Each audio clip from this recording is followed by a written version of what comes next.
কনফাৰেন্সৰ এই মুহূৰ্তত ডাঙৰ খবৰটো লৈ আহিছো বিহালীত বিজয় সাব্যস্ত কৰিছে দিগন্ত ঘাটোৱালে পাৰ্থ সবিশেষ খবৰ প্ৰথমটো খবৰ আহিছে এই মুহূৰ্তত মোৰ হৈতে আছে ডেপুটি এডিটৰ পাৰ্থজ্যোতি বৰা আৰু আমি এই মুহূৰ্তত ডাঙৰ খবৰটো দিবলৈ বিচাৰিছো যে বিহালী বিজেপিৰ দখলত গীতাশ্ৰী বিজেপিৰ দখললৈ বিহালী গৈছে এই মুহূৰ্তৰ ডাঙৰ খবৰ তৃতীয় ৰাউণ্ডৰ যি ভোট গণনা সমাপ্ত হৈছে আৰু ভোট গণনা সমাপ্ত হোৱাৰ পিছতে বিজেপিৰ প্ৰাৰ্থী বিহালীৰ দিগন্ত ঘাটোৱালে বিজয়ৰ হাঁহি মাৰিছে বুলি এই মুহূৰ্তত ক'ব লাগিব 8611টা ভোটত বিজেপিৰ প্ৰাৰ্থীগৰাকী জয়ী হৈছে তাৰ সমান্তৰালকৈ আৰু এটা ডাঙৰ খবৰ নিজৰ বুথ যিটো বুথ নিজৰ আছিলে জয়ন্ত বৰাৰ সেই বুথটোতে কম ভোট পোৱা পৰিলক্ষিত হৈছে জয়ন্ত বৰাই 147 নম্বৰ খৰাকিমলু হাইস্কুলৰ বুথত কংগ্ৰেছে পালে 243টা ভোট বিজেপিয়ে পালে 269টা ভোট অৰ্থাৎ নিজৰ বুথতে জয়ন্ত বৰা মুখ থেকে চাকালে প্ৰাসংগিক প্ৰশ্নটো গীতাশ্ৰী এই মুহূৰ্তত দুজন প্ৰাৰ্থী প্ৰক্ষেপ কৰা হৈছিলে কংগ্ৰেছে প্ৰক্ষেপ কৰিছিলে মিত্ৰজোঁট ভংগ কৰি কেৱল গৌৰৱ গগৈৰ পৃষ্ঠপোষকতাত সেইজন প্ৰাৰ্থী জয়ন্ত বৰা কংগ্ৰেছৰ তেওঁ পৰাজিত হৈছে বিহালী সমষ্টিত ইয়াৰ পৰিৱৰ্তে যিগৰাকী বিজেপিৰ প্ৰাৰ্থী দিগন্ত ঘাটোৱাল তেওঁ বিজয়ৰ হাঁহি মৰা পৰিলক্ষিত হৈছে সেই হাঁহি মাৰিলে বিজেপিয়ে প্ৰথমটো ফলাফল অসমৰ 5টা সমষ্টিৰ উপনিৰ্বাচনৰ বিহালীৰ পৰা আহিছে যিটো সমষ্টিত সকলোৰে দৃষ্টি নিবদ্ধ হৈ আছিল এই মুহূৰ্তৰ ডাঙৰ খবৰ গীতাশ্ৰী সেই হাঁহি মাৰিছে বিজেপিৰ প্ৰাৰ্থী বিহালীৰ দিগন্ত ঘাটোৱালে আচলতে বিহালীত বিজেপিয়ে যথেষ্টখিনি তাত কষ্ট কৰিছিলে নিজৰ কেণ্ডিডেটক জয় কৰা আনিবলৈ আৰু এই মুহূৰ্তৰ যিটো আমাৰ হাতত হয় আনুষ্ঠানিকভাৱে তেওঁলোকে ঘোষণা কৰিব এই মুহূৰ্তত আমি স্পষ্টকৈ জনাইছো যে 8000ৰ অধিক কিছু ভোটত ইতিমধ্যে জয় সাব্যস্ত কৰিছে 8611 ভোটত জয়লাভ কৰিছে ভাৰতীয় জনতা পাৰ্টিয়ে 13 ৰাউণ্ড সম্পূৰ্ণ বিজেপি প্ৰাৰ্থী দিগন্ত ঘাটোৱালে মাৰিছে বিজয় হাঁহি এতিয়া পাঠ যদি চাও এই বিহালী সমষ্টিটো য'ত আচলতে ক'বলৈ গ'লে য'ত বিৰোধীৰ ঐক্যবদ্ধ মঞ্চখন ভংগ হৈ গৈছিলে কেৱল বিহালী কেন্দ্ৰীয় কথা বতৰাখিনি কেন্দ্ৰ কৰি আনকি কংগ্ৰেছতো দুটা ফৈদৰ সৃষ্টি হৈছিলে য'ত গৌৰৱ গগৈ নিজৰ পছন্দৰ প্ৰাৰ্থী জয়ন্ত বৰাক থিয় কৰোৱাইছিলে আৰু জয়ন্ত বৰাই হয়তো কৰবাত গৌৰৱ গগৈৰ মেজিক নচলিল নেকি বা কৰবাত তেনেকুৱা ধৰণৰ হ'ল নেকি কথাখিনি সেই প্ৰসংগটো নিখন্দেহে উত্থাপিত হ'ব গৌৰৱ গগৈৰ যি মেজিক সেই মেজিক নচলিল নেকি মন কৰিব গৌৰৱ গগৈক এইবাৰ প্ৰথমবাৰৰ কাৰণে ৰাজ্যৰ ৰাজনীতিত সক্ৰিয়ভাৱে আমি পৰিলক্ষিত কৰিছিলো বিগত সময়ত তেওঁ সক্ৰিয় হৈ থাকে ৰাষ্ট্ৰীয় ৰাজনীতিত এইবাৰ বিহালীখনত তেওঁৰ যি ভৱিষ্যত বন্দী হৈ আছিলে তেওঁৰ যুক্তিটো আছিল উইনেবিলিটি আছে জয়ন্ত বৰাৰ আৰু সেই কাৰণে বিজেপিৰ পৰা জয়ন্ত বৰাক কংগ্ৰেছলৈ আনি প্ৰাৰ্থিত্ব প্ৰদান কৰা হৈছিলে আৰু কাৰণটো আছিলে যোৱাবেলি তেওঁ যেতিয়া যোৱাবাৰ 2019 চনৰ নিৰ্বাচনত তেওঁ অৱতীৰ্ণ হৈছিলে তেতিয়া তেওঁ ভোট লাভ কৰিছিল 2021 চনৰ বিধানসভা নিৰ্বাচনত অৱতীৰ্ণ হৈছিল তেওঁ ভোট লাভ কৰিছিলে 23000 এইবাৰ তেওঁ 23000তকৈ অধিক ভোট লাভ কৰিছে কিন্তু সেই ভোট পৰ্যাপ্ত নহল জয়ৰ দিশে অগ্ৰসৰ হ'বলৈ শেষত বিজেপিৰ প্ৰাৰ্থীজনে সেই হাঁহি মাৰিলে কংগ্ৰেছে কি প্ৰত্যুত্তৰ দিয়ে সেয়া লক্ষণীয় হ'ব বিহালীত জয়ন্ত বৰাৰ কাৰণে কংগ্ৰেছ ওলাই আহিছিল বিৰোধী মিত্ৰজোঁটৰ পৰা এতিয়া মন কৰা কথাটো হ'ব লক্ষ্মীকান্ত কুৰ্মী যিজন কংগ্ৰেছবিহীন বিৰোধী উমৈহতীয়া প্ৰাৰ্থীজন তেওঁ কিমান ভোট পাইছে তেওঁৰ ভোট আৰু জয়ন্ত বৰাই পোৱা ভোট যদি আমি যোগ কৰোঁ সেই যোগ কৰা ভোটৰ পৰিসংখ্যাটো যদিহে দিগন্ত ঘাটোৱালতকৈ বেছি হয় তেতিয়া কিন্তু কংগ্ৰেছৰ প্ৰাৰ্থীজনৰ গৌৰৱ গগৈৰ এই পদক্ষেপ ভুল পদক্ষেপ বুলি প্ৰমাণিত হ'ব গীতাশ্ৰী নিশ্চয়কৈ আৰু শেহতীয়া আপডেট আমি গোটেইখিনি আপোনালোকক জনাই গৈ আছো কিন্তু ডাঙৰ খবৰটো আহিছে বিহালীৰ পৰা য'ত বিজেপিয়ে যি ধৰণেৰে কৈছিলে কথা বতৰাখিনি বহু সময়ত আৰম্ভণিতে আনকি এই ধৰণৰ প্ৰশ্ন কিছু বা প্ৰসংগ কিছু উত্থাপন হৈছিলে যে বিজেপিৰ প্ৰাৰ্থীগৰাকীক লৈ সকলো বিজেপিৰ সন্তুষ্ট হয় নে নহয় কিন্তু যি নহওক যি কথা বতৰাই নোলাওক কিয় কিন্তু বিজেপিয়ে তাত হাঁহি মাৰিবলৈ সক্ষম হৈছে বিজয়ৰ হাঁহি মাৰিছে বিজেপিৰ প্ৰাৰ্থীগৰাকীয়ে এই প্ৰসংগটো জয়ন্তনী দিগন্ত বহুত দিনৰ পৰা আচলতে উত্থাপন হৈ আছিলে দিগন্ত ঘাটোৱালে সেই হাঁহি মাৰিবলৈ সক্ষম হৈছে এতিয়া আমি লক্ষ্মীকান্ত কুৰ্মীৰ কথা উমৈহতীয়া বিৰোধী মঞ্চৰ যিগৰাকী উমৈহতীয়া প্ৰাৰ্থীগৰাকীৰ কথা আমি তেওঁলোকৰ আপডেটখিনি আমাৰ হাতলৈ আহি আছে আমি সেইখিনিও জনাম কিন্তু 8000 ভোটৰ এটা ব্যৱধান সেই ব্যৱধানটোৰ ওপৰত কিবা ক'ব নেকি যে সেয়া ব্যৱধানটো কমাই আনিবলৈ সক্ষম হৈছে বা সেয়া গৌৰৱ গগৈ তাত লাগিছিলে বা বাকী যিসকল কংগ্ৰেছৰ নেতাই তাত কেম্পেইন কৰিছিলে গৌৰৱ গগৈকে উঠি পৰি লাগি তাত কেম্পেইন কৰা দেখা গৈছিলে গৌৰৱ গগৈ সক্ৰিয় ৰূপত বিহালীত দেখা পোৱা গৈছিলে আৰু গৌৰৱ গগৈয়ে ৰাজ্যৰ ৰাজনীতিত নিজৰ স্থিতি বা শক্তিশালী ৰূপত আত্মপ্ৰকাশ কৰা পৰিলক্ষিত হৈছিলে কিন্তু এইবাৰ দেখা পোৱা গ'ল প্ৰায় 50000 ভোট লাভ কৰিছে প্ৰায় এই মুহূৰ্তলৈকে 13 ৰাউণ্ড সেই সমাপ্ত হোৱালৈকে 50000 প্লাছ ভোট লাভ কৰিবলৈ সক্ষম হৈছে দিগন্ত ঘাটোৱালে ইয়াৰ বিপৰীতে জয়ন্ত বৰা স্তিমিত হ'বলগীয়া হ'ল 42000 ভোটত নিখন্দেহে যোৱাবাৰ তেওঁ 23000 পাইছিল 23000তকৈ অধিক ভোট তেওঁ এবাৰ পাইছে কিন্তু বিজেপিৰ মুখপাত্ৰ এগৰাকী আমাক কিছু সময় আগতে কোৱা মতে যিহেতু যোৱাবাৰ তেওঁ জয়ন্ত বৰা নিৰ্দলীয়কৈ তেওঁ অৱতীৰ্ণ হৈছিলে গতিকে সেইকাৰণে কম ভোট পাইছিলে এতিয়া সমগ্ৰ কংগ্ৰেছৰ শক্তি বা গৌৰৱ গগৈ তেওঁৰ লগত আছিল নিখন্দেহে তেওঁ 23000তকৈ বেছি ভোট পাব 23000তকৈ তেওঁ বেছি ভোট পাইছে নিখন্দেহে 41000 ভোট হৈছে কিন্তু সেই আমাৰ প্ৰথমতে কৈছো পৰ্যাপ্ত নহল ৰঞ্জিত দত্তই কৈছিলে 55000 ভোট বিজেপিৰ প্ৰাৰ্থীজনে পাব ৰঞ্জিত দত্তই যি কথা কৈছিলে সেয়া সঁচা প্ৰতিপন্ন হ'ল 2000 মান কম বেছি হ'ব পাৰে অৰ্থাৎ 52-53000 ভোটত ভোট লাভ কৰি সেই হাঁহি মাৰিলে দিগন্ত ঘাটোৱালে, কিন্তু 42-43 হাজাৰ ভোটতে স্থিমিত হৈ থাকি ৰবলগীয়া হ'ল। বিজেপি কংগ্ৰেছৰ প্ৰক্ষেপিত প্ৰাৰ্থীগৰাকী গৌৰৱ গগৈ পচন্দৰ প্ৰাৰ্থীগৰাকী জয়ন্ত বৰা যিগৰাকী ব্যক্তিক প্ৰাৰ্থিত্ব প্ৰদান কৰাৰ পিছতহে কংগ্ৰেছত যোগদান কৰোৱা হৈছিলে। এতিয়া গৌৰৱ গগৈৰ স্থিতি কংগ্ৰেছৰ ভিতৰ চৰাত কেনে হয় সেয়া লক্ষণীয় হ'ব। সেই প্ৰসংগটোলৈ যদি আহোঁ, এই কথা বতৰাখিনি যিহেতু পৰাজয় হ'ল বা ইয়াক কেন্দ্ৰ কৰি এই বিহালী আসনখনত কংগ্ৰেছৰ কেণ্ডিডেটগৰাকী কেন্দ্ৰ কৰি কংগ্ৰেছৰ ভিতৰ চৰাটো আচলতে এনেকুৱা ধৰণৰ কথা বতৰা আৰম্ভ হৈছিলে যে পচন্দৰ প্ৰাৰ্থী কাৰ আৰু কাৰ বেছি চলে, হাইকমাণ্ডৰ ওচৰত কাৰ বেছি কথা কোনে মানে। সমান্তৰালকৈ বিৰোধীও এই ক্ষেত্ৰখিনিত বিৰোধীৰ এই যিটো গোটেই কথা বতৰাখিনিক লৈ শাসকীয় ভাৰতীয় জনতা পাৰ্টীয়েও খুব কাঢ়াভাৱে সমালোচনা কৰিছিল যে তেওঁলোকৰ মাজত মুখ্যমন্ত্ৰী হোৱাৰ দৌৰ, তেনেকুৱা ধৰণৰ আচলতে বিজেপিৰ শাসকীয় পক্ষৰ ফালৰ পৰা বিৰোধীক সমালোচনা কৰা হৈছিলে। এতিয়া নিশ্চিত ৰূপত বিহালীৰ জয় পৰাজয়ৰ ওপৰতে গৌৰৱ গগৈৰ আগন্তুক 26লৈ বেছি দিন নাই, ছেমি ফাইনেল বুলি কোৱা হৈছে। এইখিনি কথা নিৰ্ভৰ কৰিব, কিন্তু গৌৰৱ গগৈৰ নিজৰ কেণ্ডিডেট থাকিব 26ত যেতিয়া কেণ্ডিডেট ঘোষণা কৰিব। স্বাভাৱিকতে গৌৰৱ গগৈ হৈছে লোকসভাত কংগ্ৰেছৰ উপদলপতি, তেনেস্থলত গৌৰৱ গগৈৰ এটা বা তেওঁৰ প্ৰভাৱ কংগ্ৰেছ পাৰ্টীত থাকিব। এতিয়া প্ৰাসংগিক প্ৰশ্নটো গৌৰৱ গগৈয়ে নিজাববীয়াকৈ এজন প্ৰাৰ্থী প্ৰক্ষেপ কৰি ভুল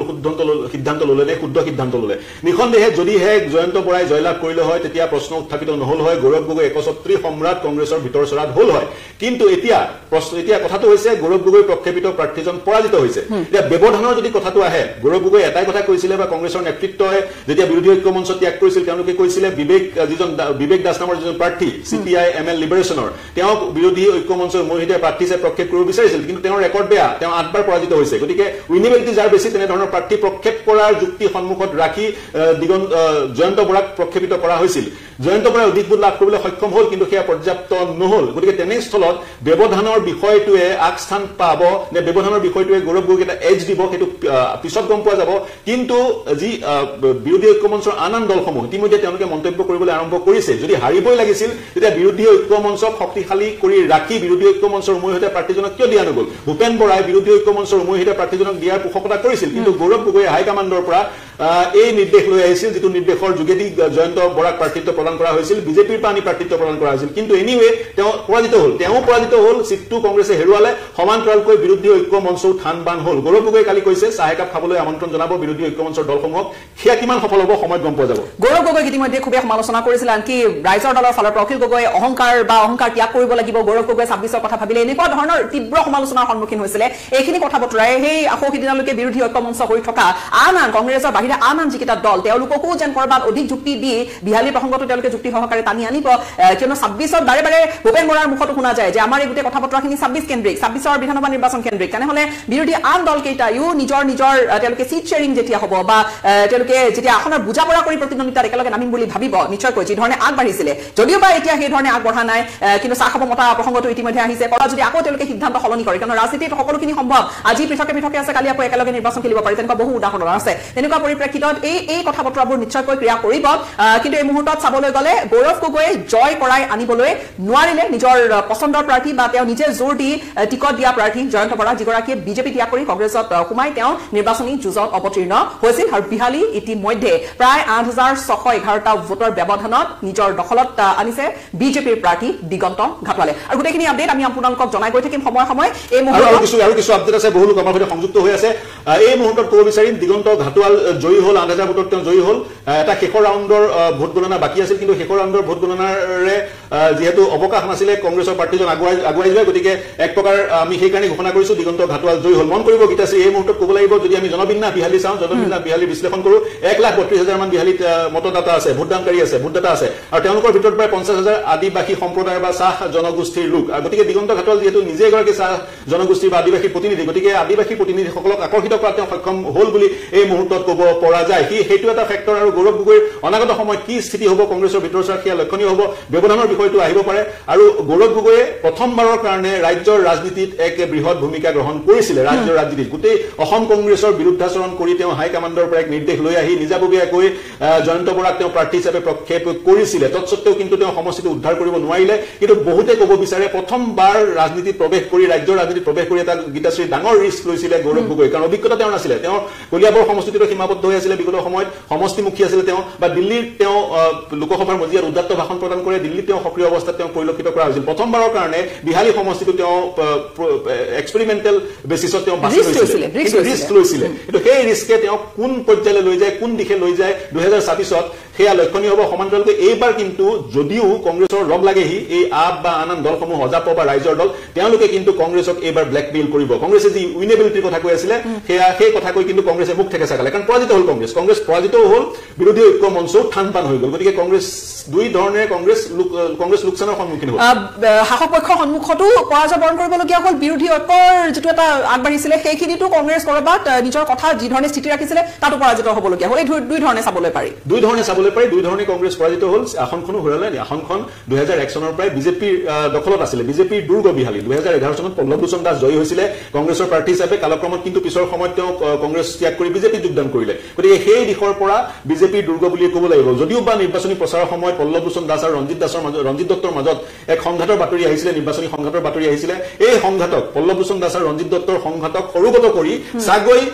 সেই হাঁহি মৰাৰ বা বিজয় নিশান উৰুৱাৰ পৰিকল্পনা কৰিছিল গৌৰৱ গগৈ কিন্তু যি ধৰণে বিজেপি গোটেই তন্ত্ৰ জপিয়াই পৰিলে 13জনকৈ বিধায়ক কেন্দ্ৰীয় মন্ত্ৰী দিল্লীৰ পৰা আহি বিহালীত লাগি গ'ল বা ৰাজ্যিক মন্ত্ৰীসকলে বিহালীত বাহৰ পাতিলে তেওঁলোকে যি ধনবল বাহুবল প্ৰয়োগ কৰিলে সেই ধনবল বাহুবলৰ সন্মুখত তিষ্ঠি থাকিব নোৱাৰিলে গৌৰৱ গগৈ প্ৰক্ষোভিত প্ৰাৰ্থীজন গৌৰৱ গগৈ নিজে তিষ্ঠি থাকিব নোৱাৰিলে আৰু দেখা পোৱা গ'ল সেই প্ৰমাণ আজি পোৱা গ'ল সেই হাঁহি গৌৰৱ গগৈ প্ৰাৰ্থীজনে মাৰিব নোৱাৰিলে বৰঞ্চ দিগন্ত ঘাটোৱালে সেই হাঁহি মাৰিলে অক্ষত থাকিল বিহালীত দুৰ্গ কিন্তু এই মুহূৰ্তত সামগ্ৰী খবৰটো নিদিলে গীতাশ্ৰী আধৰুৱা হৈ থাকিব আমাৰ ব্ৰেকিং আপডেট আমাৰ হাতত আহিছে কিছু সামগ্ৰী কিন্তু সামগ্ৰীত তানজিল হুছেইন আগবাঢ়ি আছে ভোটৰ ব্যৱধান বহুত যথেষ্ট ডাঙৰ ব্যৱধান এটা নহয় কিন্তু কংগ্ৰেছৰ তানজিল হুছেইন আগবাঢ়ি আছে আৰু এই যুঁজখন সামগ্ৰী কেন্দ্ৰিক দীপ্তিৰঞ্জন শৰ্মা বনাম তানজিল হুছেইনৰ এই যুঁজখন বিজেপি বনাম কংগ্ৰেছৰ যুঁজখন কিন্তু খুবেই আকৰ্ষণীয় হৈ আছে আমি সেই সামগ্ৰীৰ কিছু আপডেট আমি জনাম কিন্তু তাৰ পূৰ্বে দীপ্তিময় চৌধুৰী বঙাইগাঁৱত তেওঁ এটা ডাঙৰ লিড লৈছে তেওঁ 27654টা ভোটত তেওঁ আগবাঢ়ি আছে আৰু আমি বিহালীৰ লক্ষীকান্ত কুৰ্মীৰ কথাটো আমি কৈছিলো এই মুহূৰ্তত লক্ষীকান্ত কুৰ্মীৰ যদি আমি ভোটৰ সংখ্যাটো কম 5086টা ভোট অৰ্থাৎ CPIML কেণ্ডিডেট গৰাকী 5086টা ভোট তেওঁ বিহালী তেওঁ লাভ কৰিছিলে জয়ন্ত বৰাৰ 41000 এয়া 13 ৰাউণ্ডৰ ফাইনেল ৰাউণ্ডৰ অন্তত জয়ন্ত বৰাই 41805টা ভোট লাভ কৰিছে দিগন্ত ঘাটোৱাল বিজয় হোৱা প্ৰাৰ্থী গৰাকীয়ে 50861 ভোট লাভ কৰিছে লক্ষীকান্ত কুৰ্মীৰ ভোটৰ প্ৰসংগটো উত্থাপন হৈছিলে লক্ষীকান্ত কুৰ্মীৰ ভোটৰ প্ৰসংগটো উত্থাপন হৈছিলে 13 নম্বৰ ৰাউণ্ড চাগৈ আৰু এটা ৰাউণ্ড বাকি আছে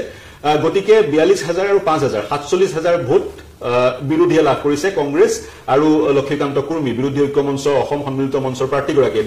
দুইখিনি ভোট যদি আমি যোগ কৰি দিওঁ তেতিয়াও 48000 ভোট হয়গে তেতিয়া কিন্তু মন কৰিব তেতিয়া কিন্তু ভোটৰ ব্যৱধান আৰু কমি যায় 2000 মান হৈ যায়গৈ গতিকে ইয়াৰ পৰা আন এক এংগুলৰে আমি বিশ্লেষণ কৰাৰ অৱকাশ আছে সেয়া হৈছে যি বিহালী বিজেপিৰ দুৰ্গ সেই দুৰ্গত কিন্তু বিজেপি এইবাৰ প্ৰত্যাহ্বানৰ সন্মুখীন হ'ল যি বিজেপিয়ে বিভিন্ন সময়ত কৈ আছিল 10000 15000 20000 ভোটত জয়ী হ'ব তেওঁলোক 5000 ভোটত জয়ী হোৱা পৰিলক্ষিত হ'ল 14 ৰাউণ্ড ফলাফল যেতিয়া গণনা হ'ব সেই ব্যৱধান আৰু কমি যোৱাৰ সম্ভাৱনা আছে বা 14 ৰাউণ্ড গণনা হোৱাৰ পিছত লক্ষীকান্ত কুৰ্মীৰ ভোট আৰু জয়ন্ত বৰাৰ ভোট আমি যদি যোগ কৰোঁ তেতিয়া প্ৰায় সমানেই ভোট দিগন্ত ঘাটৰ সমানেই ভোট তেওঁলোকে লাভ কৰাৰ সম্ভাৱনা আছে তেনে ক্ষেত্ৰত আন এক ধৰণে যদি আমি বিশ্লেষণ কৰোঁ বিহালীত কিন্তু বিজেপিৰ বিহালী দুৰ্গ আছিল বিজেপি প্ৰত্যাহ্বানৰ সন্মুখীন হ'ল সেই এংগুলৰ পৰা গৌৰৱ গগৈৰ এটা এডভান্টেজ থাকিব পাৰে কিন্তু পৰাজিত হোৱাই যি পৰাজিত হৈছে তেওঁ পৰাজিত হৈছে এটা ভোটত হলেও তেওঁ পৰাজিত যদি কোনোবা জয়ী হৈছে এটা ভোটত হলেও তেওঁ জয়ী হৈছে গতিকে সেই আসনখন বিজেপিৰ হাততে থাকিলে কংগ্ৰেছে সেই আসনখন দখল কৰিব নোৱাৰিলে আজৰি আনিব নোৱাৰিলে ফাইট দিছিলে কংগ্ৰেছে গৌৰৱ গগৈ ৰিস্ক লৈছিলে ফাইট দিছিলে এক পৰ্যায়লৈ গৌৰৱ গগৈ প্ৰাৰ্থীগৰাকীয়ে ভোট লাভ কৰিবলৈ সক্ষম হ'ল ভোটৰ ব্যৱধান কমিলে কিন্তু সেই গোটেই প্ৰক্ৰিয়াটোৱে গৌৰৱ গগৈ কেনেদৰে এক এডভান্টেজ দিয়ে 2024ত বা কংগ্ৰেছ দলৰ ভিতৰ চৰাত বা কংগ্ৰেছ যদি আকৌ সহযোগী দলসমূহৰ লগ লাগে গৈ তেতিয়া গৌৰৱ গগৈৰ কথা কিমান ৰজিব সেইবোৰ সময়তহে গম পোৱা যাব কাৰণ গৌৰৱ গগৈৰ পৃষ্ঠপোষকতাত প্ৰক্ষেপিত প্ৰাৰ্থীজন পৰাজিত হৈছে কম ব্যৱধান বেছি ব্যৱধান সেয়া পিছত বিশ্লেষণৰ পৰ্যায়লৈ আহিব কিন্তু আমি সামগ্ৰীৰ বিশ্লেষণ ব্ৰেকিংটো দিব বিচাৰিছো সামগ্ৰীত কিছু মুহূৰ্ত সপ্তম ৰাউণ্ড সমাপ্ত হৈছে আৰু সামগ্ৰীত দেখা পোৱা গৈছিলে প্ৰায় 6000 ভোটত তানজিল আগবাঢ়ি আছিলে কিন্তু এই মুহূৰ্তত দেখা পোৱা গৈছে সেই যি ব্যৱধান তানজিল আৰু ডিপ্লুৰ মাজৰ গীতাশ্ৰী সেই ব্যৱধান কমিছে এই মুহূৰ্তত ভোটৰ ব্যৱধান তানজিল আৰু ডিপ্লুৰ মাজত 4273টা অৰ্থাৎ এই মুহূৰ্তত তানজিল 4273টা ভোটত আগবাঢ়ি আছে আৰু কিছু মুহূৰ্তৰ পিছত সামগ্ৰী জেডপিসি আৰু আমবাগান জেডপিসিত গণনা আৰম্ভ হ'ব গতিকে আৰু 7 ৰাউণ্ড মান বাকি আছে ছবিখন পৰিষ্কাৰ হ'ব 10-11 ৰাউণ্ড অনুমান কৰিব পাৰি কিছু সময় আৰু লাগিব সামগ্ৰীত আৰু কিছু সময় লাগিব সম্ভৱতঃ আমি আপডেট এই মুহূৰ্তত লাভ কৰিম এটা আমি আপডেট লাভ কৰিম যেন লাগিছে এই মুহূৰ্তত কিয়নো এয়া সপ্তম ৰাউণ্ডলৈকে কাউন্টিং প্ৰক্ৰিয়া চলিছে আৰু সেইখিনি মুহূৰ্ততে ধলাই আমি আপডেটখিনি জনাম বিজেপি লিড কৰি আছে খবৰ আহিছে 8 ৰাউণ্ডৰ কাউন্টিং 8 ৰাউণ্ড সমাপ্ত হৈছে সামগ্ৰীত 8 ৰাউণ্ডৰ পিছত বিজেপিয়ে লিড লৈছে 1719 ভোটত এই মুহূৰ্তত আপডেট ডাঙৰ খবৰ এই মুহূৰ্তত নহলে গোটেই ছবিখন সলনি হৈ গ'ল সামগ্ৰীৰ আপডেট এই মুহূৰ্তত আহিছে হয় আপুনি আপডেটটো জনাওক 8 ৰাউণ্ডৰ অৰ্থাৎ অষ্টম ৰাউণ্ডত বিজেপি লিড কৰি আছে 1719টা ভোটত গতিকে প্ৰত্যাহ্বান প্ৰতিটো মুহূৰ্তৰে পথ পৰিৱৰ্তন হৈছে ষষ্ঠ ৰাউণ্ডত তানজিল 6000 আগবাঢ়ি আছিল সপ্তম ৰাউণ্ডত 4000 আগবাঢ়ি আছিল অষ্টম ৰাউণ্ডত আকৌ ডিপলু 1000 আগবাঢ়ি গুচি গ'ল 1000 নহয় জানো 1700 ভোটত আগবাঢ়ি গ'ল গতিকে অষ্টমৰ পিছত 14টা ৰাউণ্ড 12টা ৰাউণ্ড খুব সম্ভৱতঃ আৰু যিকেইটা ৰাউণ্ড বাকী আছে সেইকেইটা ৰাউণ্ডত ইভিএমত কি ফলাফল মুকলি হয় তাৰ প্ৰায় অন্তিম হাঁহি কোনে মাৰিব সেই কথা গম পোৱা যাব কিন্তু আনকিটা সমষ্টিৰ ছবিখন প্ৰায় পৰিষ্কাৰ হৈছে ঝাৰখণ্ডৰ ছবি পৰিষ্কাৰ হ'ল মহাৰাষ্ট্ৰৰ ছবি পৰিষ্কাৰ হ'ল প্ৰিয়ংকা গান্ধীৰ ছবি পৰিষ্কাৰ হ'ল